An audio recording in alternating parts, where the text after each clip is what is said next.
I'd like to start by, bringing everyone through our journey with the Men Can End Violence campaign. The Men Can End Violence campaign was established with the vision to engage boys and men in the basic conversations on protection and equal rights for all women and girls. And the journey has been truly interesting. It has been a learning and unlearning experience for everyone. And so for decades, women and girls have been the ones driving the conversations um, on abuse, on any violence against women and girls. And so we decided that instead of putting women at the forefront, let's bring men to the forefront to be the ones to drive these progressive conversations, because men listen to men and only men can help us end violence. And so we got hundreds of men to drive these progressive conversations online, and it was truly very impactful. And I would like to share two things I've learned from the entire process. The very first thing is that men are victims of socialization. All men exist in a system that promotes and encourages violence against women. And so a boy that has the right values grows up in a world that encourages and permits violence. He grows up in a world that he isn't being held accountable for his actions. So over time, he conforms to this system and becomes a violent person.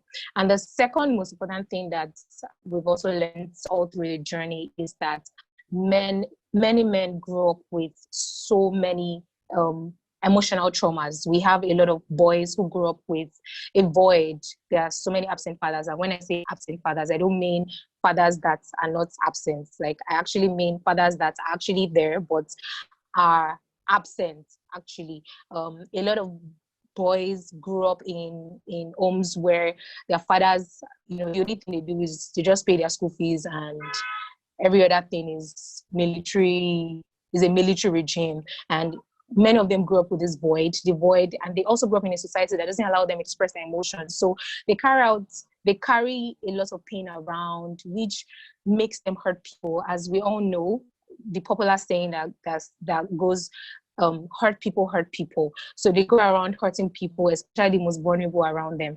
So in the course of this campaign, we've come to realize that the world will really not be changed by judgment, but by reorientation. Yes, I understand that we're angry at the system, we're angry every day. We wake up to different issues. A 70-year-old man rapes a 5-year-old.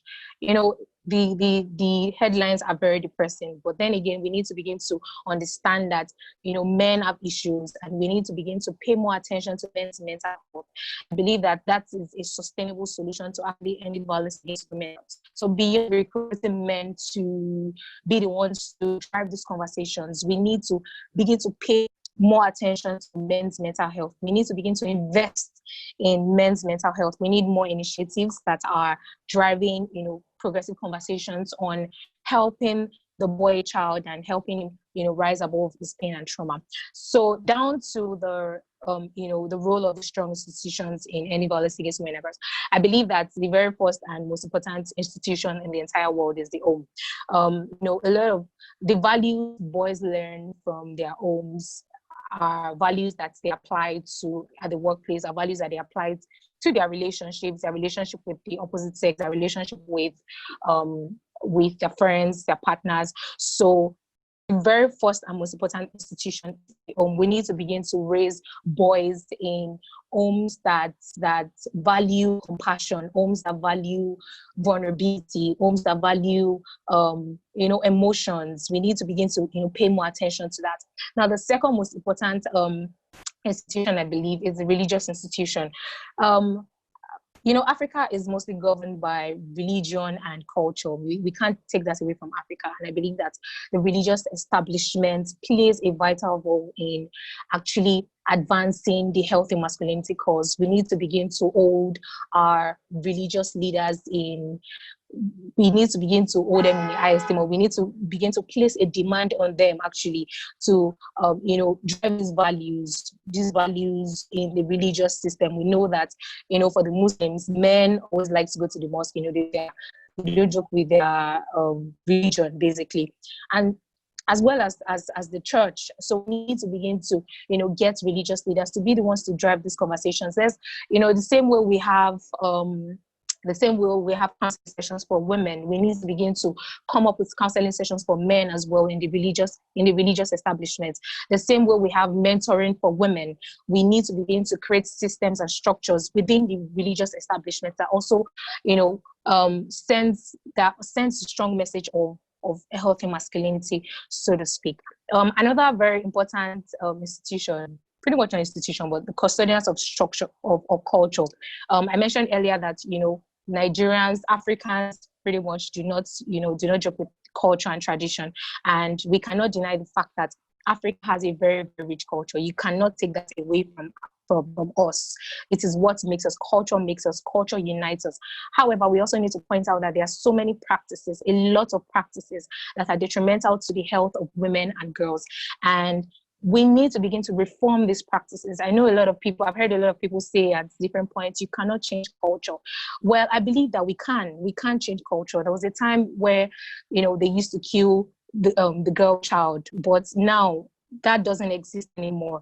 And so I believe that we can actually reform cultures if we have certain cultures that are detrimental to the health of women. Let's begin to reform this culture. And I believe that, custodians of tradition especially, they play a vital role in forming these cultures and traditions so that women can lead a fulfilling life. Now, the very third institution, I believe, is this education establishment. I want to believe, at some point, a large chunk of boys would go through school. So we need to begin to push these narratives in the classroom, especially the narratives of consent, healthy masculinity, emotional stability, gender equality. We need to begin to push those values. We need to begin to include all this in our curriculum in school. Put it in the curriculum. Let boys, information is powerful in the hands of anybody. So putting this information in the hands of boys arms them and helps them to treat women with more respect. The fourth institution is the corporate establishment. I mean, at some point, again, we're all going to work and make up a large percentage of leaders in the corporate environment. So we need to begin to give women a chance at the table. I'm a firm believer in giving the role to the person who has the right attitude and the right skills, basically. So we need to put an end to gender discrimination. And only men can help us do this because men actually occupy a large percentage of corporate leaders, basically. So we need to begin to, give women a chance at the table, let them lead roles, give them a chance to empower, give them a chance to lead, basically. Don't shut them up in the boardroom. Let them speak, give them a chance to lead, pretty much. Now, the second to the last point is the government. We all know that the government is a very powerful sector. They're the ones who make the policies and the laws. And we have a lot of laws and policies. We cannot really deny that. But I think that the problem is enforcing these laws. So we need to begin to hold our governments accountable for enforcing laws. A man who rapes out shouldn't be caught, walking on the street freely. He should be held accountable. He should be in jail, and we shouldn't just, we need to do best in the legal system, basically. And also, I believe that we also need to train our law enforcement officers. Again, the law enforcement agency is made up of a chunk of men, a very high percentage of men. So as first responders to violence, the police is the person you call when your neighbor is beating up his wife. The police is the person you go to when a child has been sexually abused. And we need to begin to get trainings for these men. We've heard a lot of different stories of reports from these where a woman will go to prison and she's complaining of domestic violence, and the men, they are just making fun of her, and the adequate training pretty much to respond to cases of violence against women and girls. Now, lastly, the men, the most powerful influence you have as a man is actually being a man. And there are millions of women, pretty much almost every woman and girl child in the entire world has at one point or another experience violence. And as a man, it is very important for you to begin to lend your voice, for you to begin to, advocate for women's and girls' rights. And staying silent actually makes you an enabler.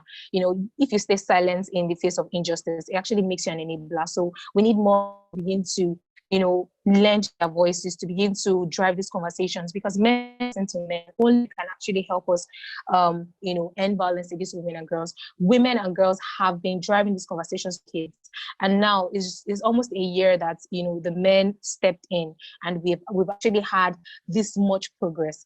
Imagine how much more progress we would have if we're able to get more men on the train. So we need more. When you stand and fight for women's rights, this women are your sisters. You are fighting for your sisters at the workplace. You're fighting for your daughters to be free from fear and violence, be free from all sort of abuse. You're fighting for your mothers, for your aunties. You're fighting for pretty much every female in your life. So this is not just a feminine thing. The fight for gender equality, the fight for gender equality should be everybody's fight. So I'd like to close by just, appealing to men basically to, come on this train with us to begin to drive these progressive conversations. You might say that you're very conservative, you don't want to say anything online, but, you also have male friends and pretty much still make that impact in your inner circle. And yeah, so I just look forward to more men. I look forward to more men leading this course. For listening. You. Halima, thank you so much for your session. It was very, very enlightening. Thank you so much for taking out time to be here with us today and for giving us this platform to even have a discussion like this. Very important. And I'm sure that every participant here is really grateful that they attended today. So Halima, we'll just straight away be going to you. And we have a few questions for you. One, what do people mean when they say all men in a sentence? Also, why is there a lot of controversy surrounding feminism? Then the third question would be, how can you ensure to keep standards high when you have to make diversity hires? Thank you so much, Faith. Thank you, Elizabeth, for that. That was very educative. What do we mean when we say all men? I assume that you're referring to the women who are always making statements like, all men. Yeah, well, all men my personal interpretation, right? Well, my personal interpretation to that is what that pretty much means is all men are upheld in patriarchy. It doesn't necessarily mean when I stand on a platform to say men need to end violence, I don't mean like all men are violent. I mean like all men have a responsibility to, change the narratives on masculinity, to hold their other friends, their other male counterparts accountable for their toxic actions and words towards women. That's pretty much what that means. Now, there's a lot of controversy around feminism because I mean, we cannot deny the fact that I know that there are currently some women that are, changing the narratives of feminism. They are already switching the definition and all of that. But however, I strongly believe that, the reason why that is so is because a lot of women are broken. A lot of women have been raped. A lot of women have experienced emotional abuse, physical abuse, psychological abuse. So, so when you don't address a certain type of pain and is being talked about in public, you would definitely address it from a place of pain, which is why I always advocate for women, get the help that you need. It's not always very easy, but, mental health is now a thing now, and nobody's trying to get help, psychological help anymore. So if you've been hurt or you've been abused, just get the help that you need so that, your children do not pay for it, or so that all the men in your life do not pay for it. And for the men who think that feminism is an attack on men, feminism is not an attack on men. A lot of people think that feminism means, women just wanting to overtake men. or dethrone men from their high position and all the other stuff. Feminism is pretty much not that. In the past, women were not allowed to vote, women weren't allowed to drive. It wasn't even until recently that they started allowing um, women to drive in our country. Just recently, women were not allowed to drive. So feminism is much about advocating for women's rights to be free from fear and violence. A lot of women, including myself, we live in constant fear and violence. And I'm sure that the women listening to me can totally relate to that. So feminism is pretty much creating a safe space for women, ensuring that women can lead, ensuring that a woman who has the ability to take on a position can take on the position without discriminating, basically. So that's pretty much what feminism is all about. It's about equality, gender equality, ensuring that women and men have equal rights and access to the same opportunities, and pretty much all of that. Yeah. Thank you, Halima. Also, the question about diversity hires, because you spoke about professions and people hiring more women and stuff. So the question is, how do you ensure to keep standards high with diversity hires? Like if you're saving a space, like you're saving, we're going to hire 10 people, at least 4 of those must be women. Then how do you make sure that you keep your standard in the company high if you're just saving those space for women, whether or not, what if the women don't meet up to the expectations? Like, what do you do in that kind of situation? Like I said earlier in my conversation, for give the role to the person who is skilled enough, who has the right attitude, who is skilled enough. So I don't think that when it comes to hiring someone, it should have to do with the gender. I believe that if a woman if she's qualified for a role, I mean, give the role to her. If a man is qualified for the role, give the role to the man.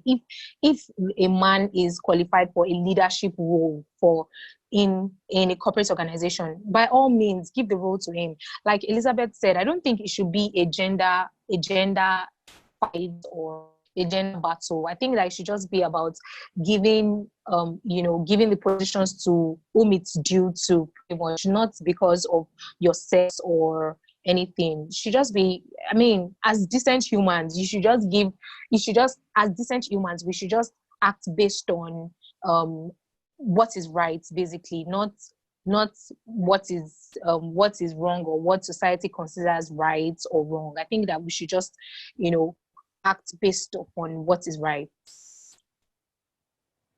Thank you so much, Halima. I feel like everyone here has learned so much and has heard so much, and it's going to take a while to be able to process this, but I